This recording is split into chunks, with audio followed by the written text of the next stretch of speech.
Hey, what is up, squad? TITOBODS here.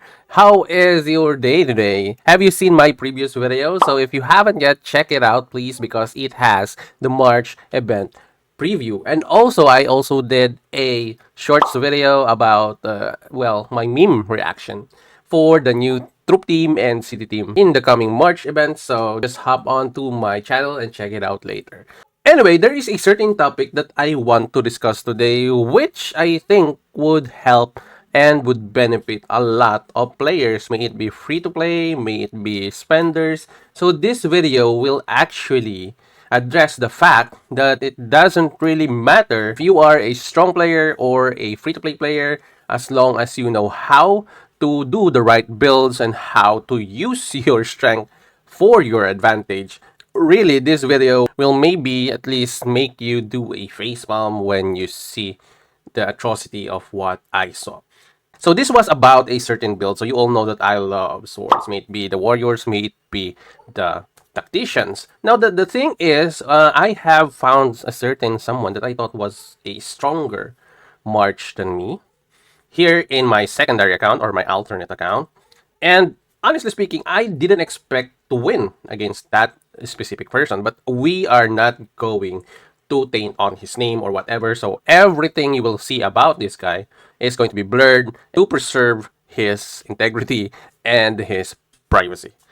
So without further ado, we're going to check it out now. So interestingly, this fight happened in the Region C. So of course, we don't know that much of this player, but there is a certain build here that you are going to really cringe. So alright, so as you can see now, I will blur this part out wherein you can see his name, his profile picture, his empire, and everything, but I will show you his power. So my power here is like 93 mil, but I think it's safe to say that this account has been free to play for a long time, unless their power is fake in a way, because sometimes there are players that has more power than what they really have. So this player, I think, has that much power, but only needed a little bit of help from our guides and perspectives in the game. So this is what happens if you don't know what you are doing with your account. And if you need any help in the process, just hit me up, leave a comment down below on whatever you think is best to help this player out, besides from the points that I'm going to make. Okay,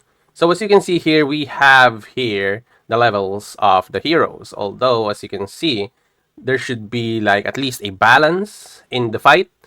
And honestly speaking, when you go here on the comparison, you will already see a problem, a major problem. I don't really care about the Peerless Strike being in Miyamoto's side here because it's his preference. It can be his preference. But the best skill here that I recommend, this is just me, but this is what I recommend, is Furious Charge. So together with the High Spirit and this combo, it is really good.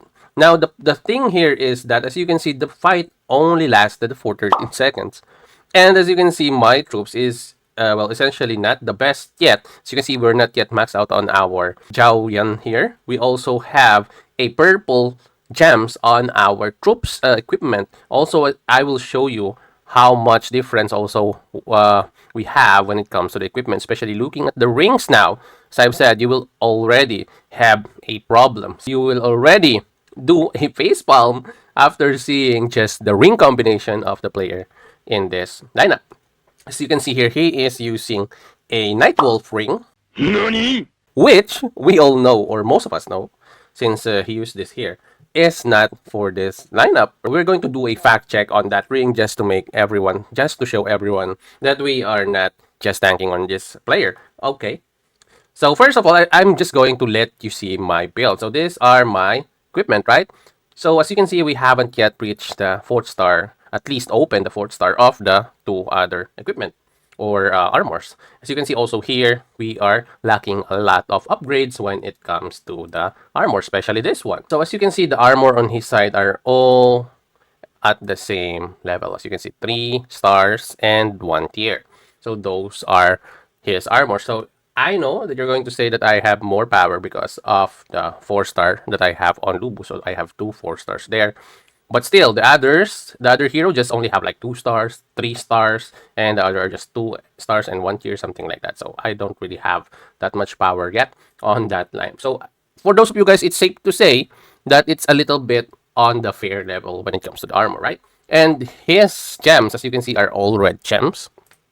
Comparing it to mine, which I have yellow, which is legendary, and I have an epic, which is purple. So, all right. So now the fact check for the Night Wolf. So the Ring of the Night Wolf, as you can see, although you got a commander damage of 7%, okay, and the troop attack, all right. But is it really what you are looking for when you use a ring? Is it the stats? Is it the attributes? No. What you are looking for a ring is actually for its bonus, which is the skill that comes with the ring. For example, here, this ring benefits the Lubu lineup because they have secondary strike type of skill. So as you can see here, after 9 seconds, normal attacks of your troops increases the damage of all your heroes' normal attacks. Okay, we're good with that, normal attacks. It can be for sieges. We don't know. It can be used for sieges. That's maybe the reason. But why are you using a Scipio in the lineup if it's just for sieges? Scipio doesn't crit on sieges. It doesn't work like that. Okay, we also have like a secondary strike skill by 17.95% at this current level. But as you can see, secondary strike skill is the only attributes or bonus skill that this can actually boost. And the fact of the matter is, using this ring without its bonuses will give you a lot of disadvantages, especially with the reduction of the armor, not by only one hero, but the entire march, which will eventually lead to 75.36 armor in total for your troops. So, as you can see here, it's either that or he doesn't really know that the heroes that he is using here doesn't benefit from this ring. So, that's one point. We're going to move forward with our video. We have here a good ring, right? Level 20, Effulgent Sun. Now, what seems to be the problem in this one? Now, after checking the gems, because I'm really this curious on everyone I fight in the Radiant Seed, because this is where I test sometimes, because I want to know what they have so that I can attack them again, so that I can see the difference if I use this or if I use that. So that's how I discover this problem. So we have here a good helm, yes, and good gems, okay? I will accept these gems. I will accept this one too because this is the only gem you want to use on your Miyamoto. Now this is the problem here. He's using a normal attack on Miyamoto on this side. Okay? Even for sure the free-to-play players, I think, will agree that you want your active skill gems here for more damage and stuff. Given the fact that I love also using normal attack, but not on Miyamoto himself, because he is the commander. He should be the one providing most of your damage. So, your normal attacks can actually, or your normal attack gems can actually be used on other heroes. As you can see here, troops normal attack damage. It means everyone on the troop, all your heroes combined, all your heroes will be affected by this one. Not per hero, but all your heroes as a collective will receive or will do the normal attack damage. Now the thing is, after that, I saw a turn-based skill gem. So you can see, heroes turn-based skill gem on Miyamoto. What will that really boost in Miyamoto's side? There is no turn-based skill that is present on Miyamoto. Nada. That is active, passive, and active. This one is not a turn-based skill. This is a commander skill. That is different. Okay, so we have established that this is not a turn-based skill hero. We also have here this skill, which is the Firm Onslaught, which is another active skill, which really baffles me how this player thought of the builds that he have for the gem. Or is he just trolling? That's what I thought, you know, but at least we are helping him in a way. If he is watching this video, hopefully they see this video and we can help them out. Now, next up, we have Scipio. Okay, let's move on to Scipio. Gems again. We have, okay, attack gems again. We have might gems. Now we have secondary strike damage. I mean, I don't know where is going to use the secondary strike skill damage here. You also now have an active gem.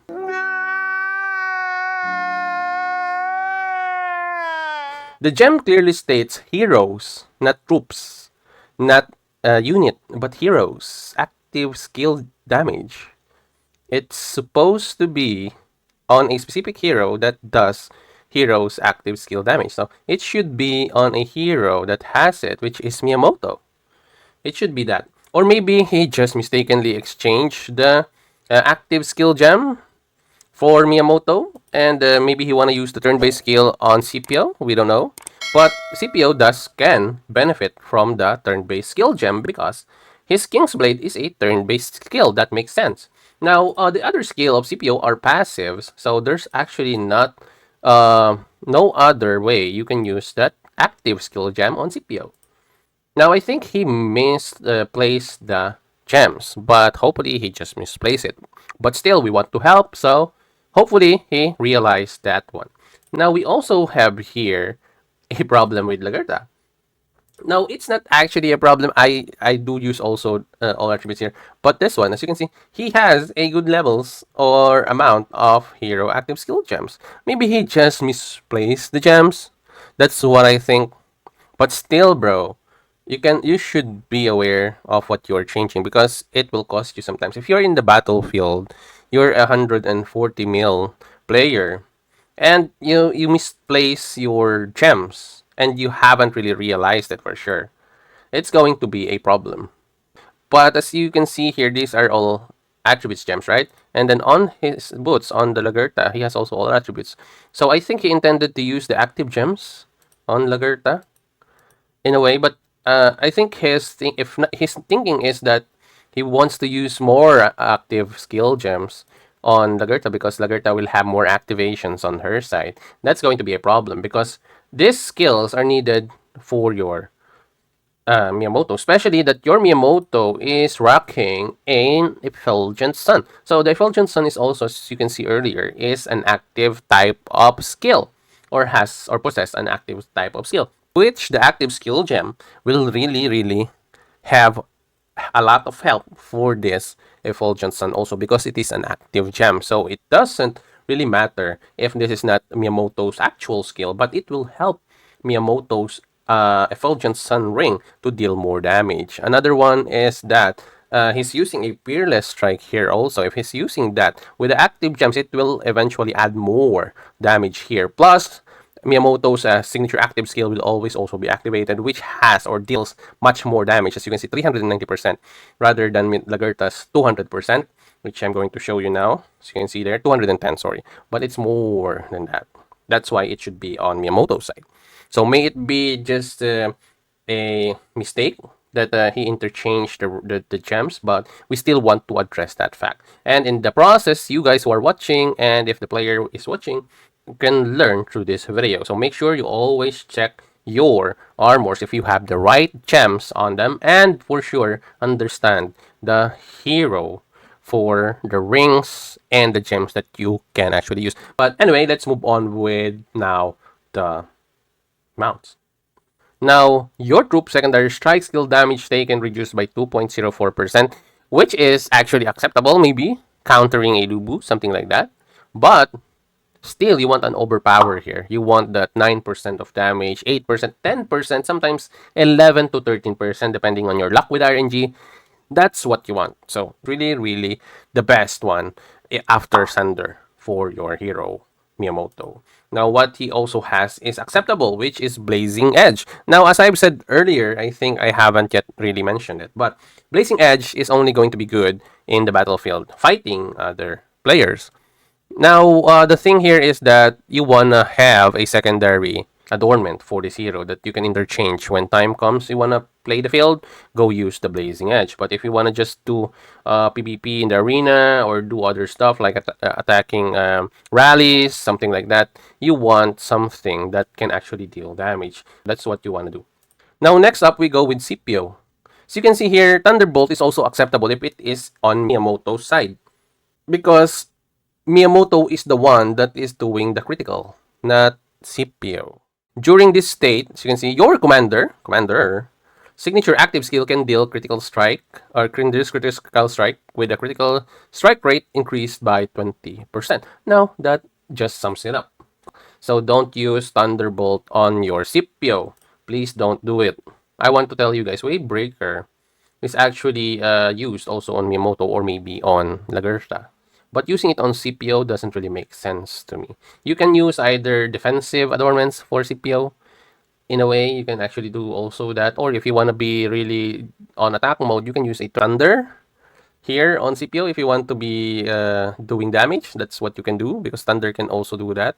So really, I'm really confused on how this builds come to be. We also have here on Lagertha a renewal. Although renewal effects are really good also on Lagertha if you want to be defensive in a way. And that's the one thing that doesn't make sense. He was using active skill gems on Lagertha, but he's using a renewal mount on Lagertha.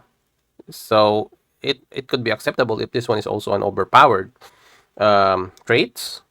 I don't see why instead of that he got renewal, but yeah, and then another attack or sweep blade for another hero and using a radiance. Now, okay. For those of you who doesn't understand the radiance attributes, this one can only be used on, do you know already who?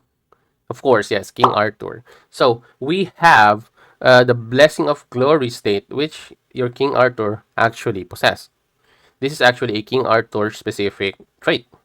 So as you can see, when the mounted hero enters Blessing of Glory, so it means when you enter that state, their signature skill damage has a or an 50% chance to deal 1.29% damage. That is why King Arthur's with Radiance that is legendary or mythical is really really strong, especially with Scipio.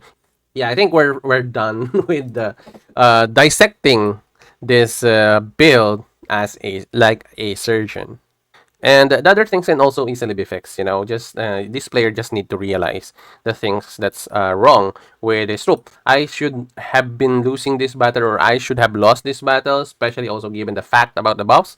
So you can see might attack here 707, and with the might here 717 versus my 660 plus 717 again for your Scipio. 716 for your Lagertha. Now, another problem here. On your Lagertha, you only have 716. And Miyamoto, as I've said, will buff the next hero with the second highest might after him. So the buffs of Miyamoto here is now wasted because it will go to Scipio because he has more might than your Lagertha, and that's a problem. Just right there. That's a problem. Because Miyamoto is now going to buff Scipio, and Scipio doesn't really have an active skill. And for that matter itself, it will not really affect the skill of Scipio. So the buff opportunity that he can have with Miyamoto is now ignored because Scipio is going to receive it instead of Lagertha. So I think that's about it for this video, guys. Hopefully, you have learned something from this one. So as I've said, this video is not to mock or not to down or not to degrade the player that is using this march, but rather to help them or elevate their way of build or of thinking about these builds. And also you guys who have been watching all our videos, and hopefully we could reach this person and we could help him out. And anyway, guys, if you think this kind of video helped in a way and you think it will be helping more players, kindly do like this one, share it with your friends or your alliances or someone that you know that needs these kinds of help. And hopefully, if you guys are new here on my channel, kindly do give us love by subscribing and also ringing that bell so you will always be notified as soon as we have a new video like this just for you guys. Anyway, what do you guys think about our video for today? Do you have your own opinion about this one? Come and join us in the comments wherein we dig deeper into this mystery that we have unveiled today, or maybe we can do more in the process. But as always, have a great day to everyone. This is your TITOBODS, and I will see you in the next one. And hey, click on this video right here for more awesome TITOBODS content. Thanks for watching, you guys, and TITOBODS out.